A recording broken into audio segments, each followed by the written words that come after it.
Hello and welcome, Janine Brawley here, excited to be connecting with you once again. Our topic today is the Dirty Dozen, the 12 forbidden words and thought patterns to completely remove from your vocabulary and your mindset. So I am thrilled to be connecting with you because you know that I'm all about energy and living as a powerful conscious creator. And if we're not aware of what words we're putting out and the power behind them, they can really have power over us.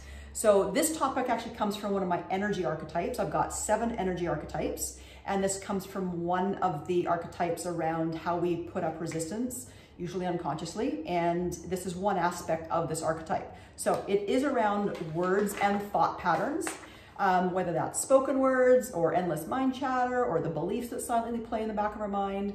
Can be written as well, but it really is a topic that I'm sure a lot of us are already familiar with.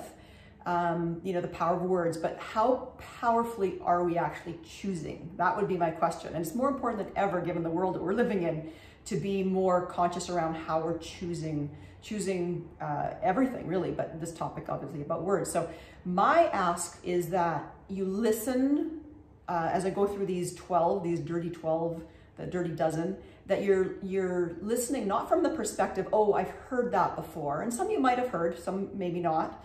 But it's not that you're going, oh, I've heard that before, or I've read that, or oh, yeah, I know that. It's more that I ask you to listen from the perspective that what is your relationship to these words or phrases or patterns, right? How do you use them? Or maybe you don't.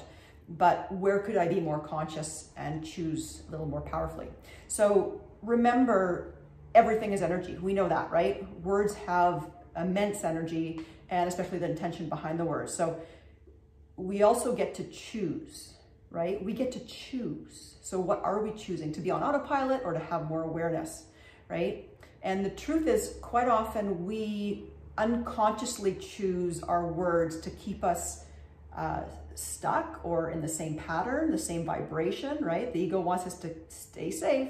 So unconsciously we'll choose words that keep us in that same, the thought patterns and the same behavioral patterns, right? So I know that a lot of people use the idea of picking one word, which I think is great. You know, it can be in the beginning of the year or whenever, but they pick one year to make the year all about, right? Whether it's joy or love or breakthrough or whatever it might be, but which is great, but we need to clean up all the other words, all those other thought patterns that negate that one word. So having one word is great, but really be aware of the other words that work against it. So my challenge or suggestion to you is, as we go through these 12, that you actually say bye-bye, right? Try to minimize it as much as you possibly can, and you'll actually notice a huge shift in your energy. So let's have some fun. As I go through them, just rate yourself, right? With radical self-love, self-compassion, just rate yourself. Don't come down on yourself. But 1 would be like, okay, I rarely use that. 2 would be, yeah, I need some attention. This needs a little bit of attention. 3 would be like a full-on yikes, right? I got to make some serious changes, right? So let's jump in, have some fun. So the first one is probably one of the most obvious ones, and the word is can't, right? I can't do it. I can't understand. I can't afford it, which that's a whole money topic, which we could talk about another day because that's a big one on its own. But just I can't whatever, right? I can't, period.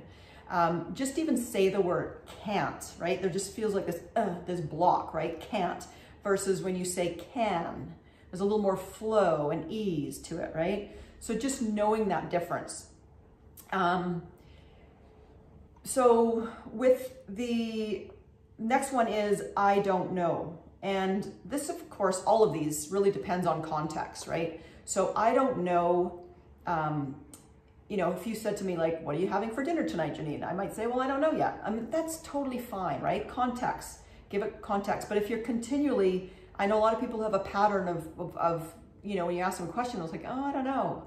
I don't know. In fact, I was in a group, coaching a group, and I think within an hour, there was the phrase, I don't know, was thrown out there about 8 times. And these are some pretty amazing women, right? So it was like, interesting. So how do when are we using it, and how is it holding us back, right? So I'm not sure would be sort of in the same family as I don't know, or I don't know how to, whatever, but it's this energy like putting it out there, I don't know how. And so we can replace that with things like a statement like, I'm in the process of learning, I'm in the process of understanding. So that is, I don't know. The third one is kind of, sort of, you know, it's a little bit, maybe could be in that, again, given context, but it's kind of, maybe, sort of, and it's just telling the universe that you're really not too certain, right? Like I'm kind of sort of going to be doing these videos, maybe, right? Versus like I'm committed doing weekly videos here. A totally different energy, right? You know, I always say like the universe likes certainty, right? Certainty is sexy. So be certain. So there's obviously time and place, but kind of, sort of, maybe, it's a bit of a wishy-washy energy, right?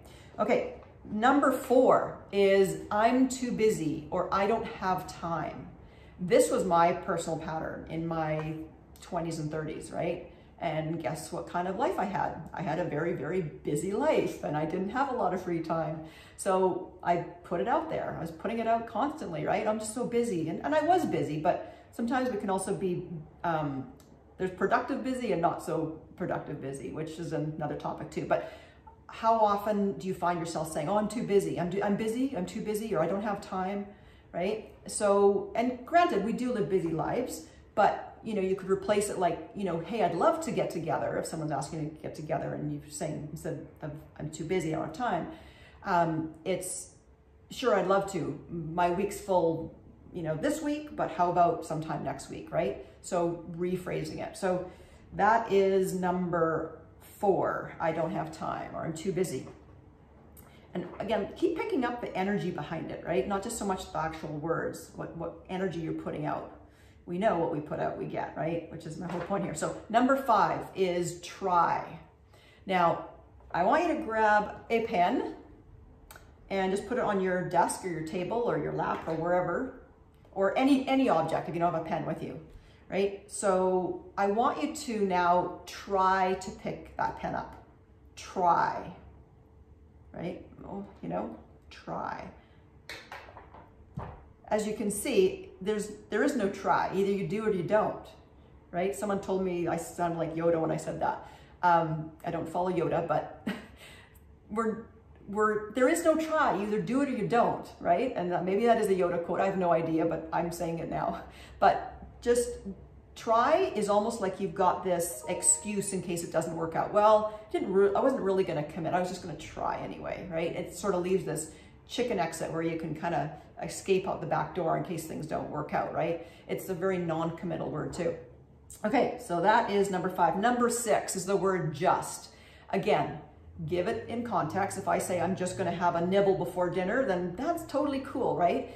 But if it's things like the energy of like, well, it's just me, I just wanted to say hello, you know, it's kind of that energy like apologizing for being you, like, oh, I'm sorry, and it's very minimizing. And so just watch where that is a word that's used a lot, and just notice where you use that and how you can reframe. So just. Number 7 is the word, I don't even want to say it, hate. It's a low vibration word. I mean, a lot of these are, right? But this one, if you look at like, follow any of Hawkins' work, the emotional guidance scale, hate is right down there with anger, revenge, blame, shame, guilt. Like it's really, really low vibration. And even the word, like when people even use the word, it just makes me, my whole body kind of cringe, right? So you could say, you know, people say, well, yeah, but there are things I hate, but do you really need to express that? Like there's other, and if you do, there's other ways to say it, right? You know, you might not be a big fan of eating certain food, but you don't have to say you hate it. Just say, well, you know, I'm not a fan. I prefer whatever, right? There's always ways to get around saying the words that do not resonate very highly with us. Okay, number 8 is the word hope. Now, again, context. I'm not talking about, you know, people who are in despair giving them hope. That's a beautiful thing. But it's more things like, you know, I hope I can do it. I hope this works. I hope I get to do whatever. It's very disempowering. You're kind of putting the power in someone else or outside of yourself, right? So it's a disempowering point of view.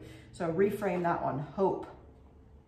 And another, I like to reframe, depending on what we're saying, but like, you know, I hope you're okay. I hope is the word trust, right? Hey, I trust you're doing well. Trust is it's just a more empowering word. Number 9 is self-deprecating words. So it's endless, right? Like, I suck, I'm an idiot. Oh, what an idiot. Well, I'm such a loser for doing that, or whatever. So do I need to say any more about that, right? And sometimes we do it in fun, so it has maybe a little less intention, but it's still low vibration, disempowering, and definitely we can find better words to use. So the last 3, number 10, number 11, and number 12, I classify them in one lump. And this is more, these aren't so much specific words or phrases, but it's more thought patterns, way we articulate ourselves. And that is complaining, blaming, and justifying. So I don't think I need to explain complaining or blaming, but justifying would be like, oh, well, I would have succeeded if it wasn't for him or her or that, right? It's not so much blaming, but it's justifying that, you know, things would have been different. You know, I would have done my, you know, say it was a kid, well, I would have done my chores, but, you know, X, Y, Z. And so it's really not taking a lot of personal responsibilities. And it's crazy. These last 3, complaining, blaming, justify, you might be listening to me going, well, I don't really do that a lot, but heighten your awareness. It's crazy catching ourselves how often we actually do that. So go back and look at your number 1, 2, and 3, if you did rank yourself, right? And just look at, you know, where, you know, the ones that need a little more attention are. And just see if you can live with greater awareness, have a little more consciousness around this, right? And notice when you're speaking and even thinking them, right? We don't have a lot of choice, as much choice over our thoughts, but the speaking, we have a ton of choice. So, you know, and by no means have I exhausted the list.